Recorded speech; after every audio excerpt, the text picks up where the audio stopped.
Récemment, les compétitions de windsurf en PWA ou sur le défi Wind Superstar ont été dominées par les foils. Est-ce la fin du windsurf en aileron? Je vous donne mon avis dans cette vidéo.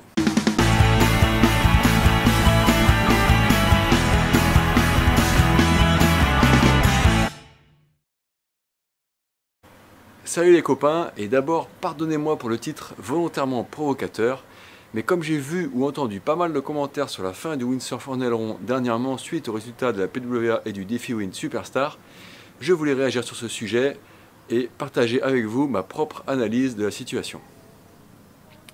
Bien sûr, je n'ai pas la science infuse et je vous invite également à donner votre avis en commentaire pour compléter mon point de vue et pourquoi pas élever le débat.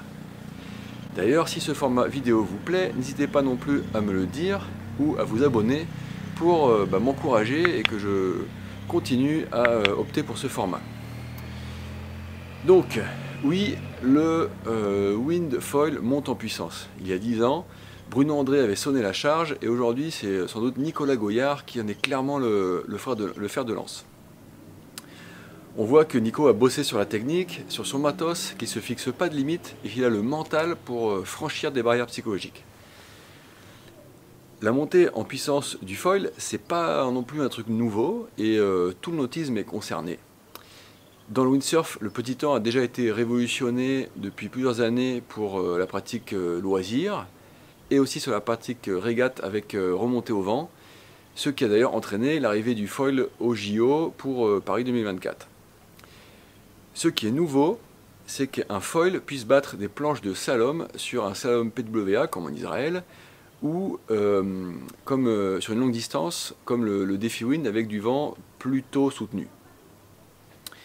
Pour autant, faut-il vraiment mettre les ailerons à la poubelle? Alors, la première chose, c'est que le défi Wind Superstar ou la PWA d'Israël se sont courus dans un vent médium assez instable et ou sur une mer plate, et parfois aussi agressant avec des angles de vent serrés. Donc nous avons été étonnés de ce qui s'est passé, c'est-à-dire que la domination de Nicolas Goyard au défi Wind a été quand même impressionnante. Mais que se serait-il passé dans la même force de vent à Fuerte ou à Zilt dans une mer plus agitée? Dans les marches et dans la houle, ce ne se serait sans doute pas passé de la même manière, en tout cas pour le moment, en l'état où on est pour le windfoil.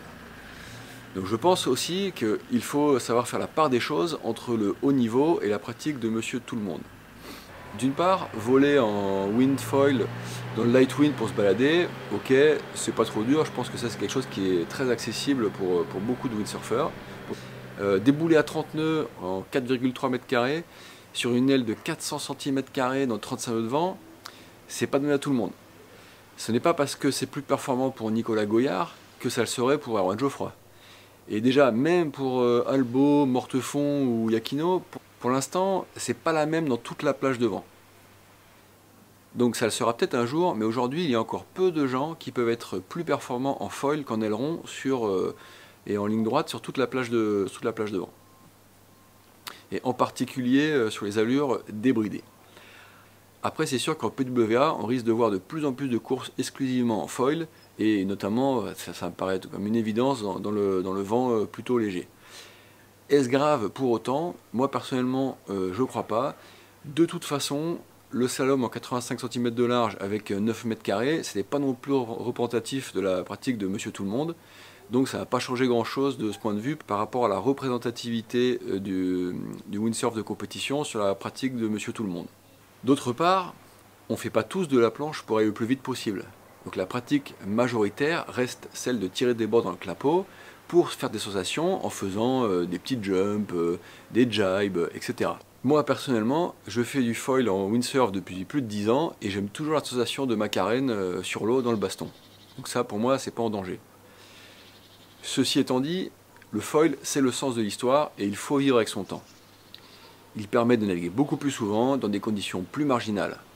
Je voudrais aussi ajouter que je suis content de voir que le foil fait éclore de nouvelles têtes sur les compètes. Parce qu'il y a les Goyards, qui sont une nouvelle génération, mais aussi on a vu au défi Wind Superstar un Polonais, un Finlandais.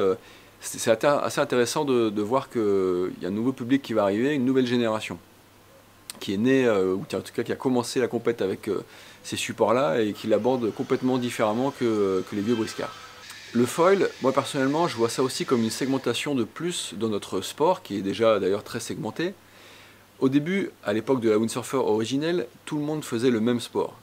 Puis le windsurf c'est de plus en plus segmenté avec d'une part les régates, la vague, le slalom, la vitesse, en loisir on va dire du bump and jump, freeride, du freestyle et en fait j'en passe parce que c'est un sport qui est très pluriel. Et c'est pas parce qu'on a les foils qu'on va arrêter de faire de la vague ou du bump and jump, de défier les conditions de tempête, ce qui entre nous, la vague et la tempête, ça reste quand même un petit peu le graal du windsurfer quoi. Personne ne sera jamais forcé de faire du foil contre son gré non plus, même dans le petit temps. Pour preuve, il y en a aujourd'hui qui naviguent encore en windsurfer. Et la vague, les jumps, à part pour Balzmüller en freestyle, jusqu'à maintenant, en fait, ça reste une pratique qui est quand même exclusivement aileron.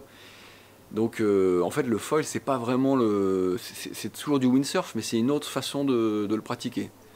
Et je dois aussi ajouter qu'en voile, où on parle beaucoup du foil, ça se développe beaucoup, c'est pas parce que Gitana a commencé à faire des bateaux qui volent au large que d'un seul coup, la plaisance de Monsieur Tout-le-Monde s'est arrêtée. Donc pour moi, en fait, le foil en windsurf, il vient compléter ou optimiser l'offre, mais pas éliminer l'existant.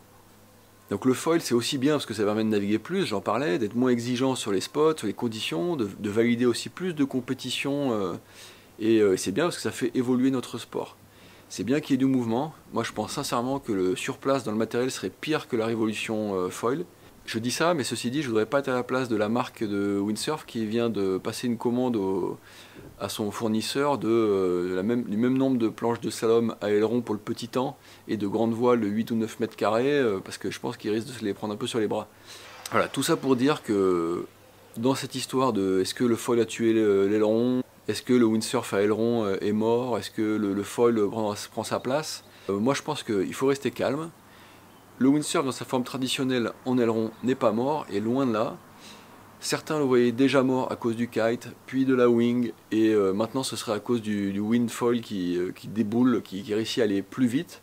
Vous l'aurez compris, moi je ne partage pas cet avis. Notre sport évolue, et tant mieux. Certes, on peut s'attendre à une certaine redistribution des cartes, mais honnêtement, dans une société en mouvement perpétuel, le pire pour le windsurf, ce serait de ne pas évoluer. Alors brûlez pas vos ailerons, surtout les petits, moi je pense que vous en aurez encore besoin. Et quoi qu'il en soit, avec ou sans foil, le windsurf, ça reste du windsurf, ça reste d'aller sur l'eau et de s'amuser. Voilà, donc si vous voulez poursuivre la discussion, n'hésitez pas à laisser un commentaire ci-dessous, et moi je vous dis à bientôt pour une prochaine vidéo.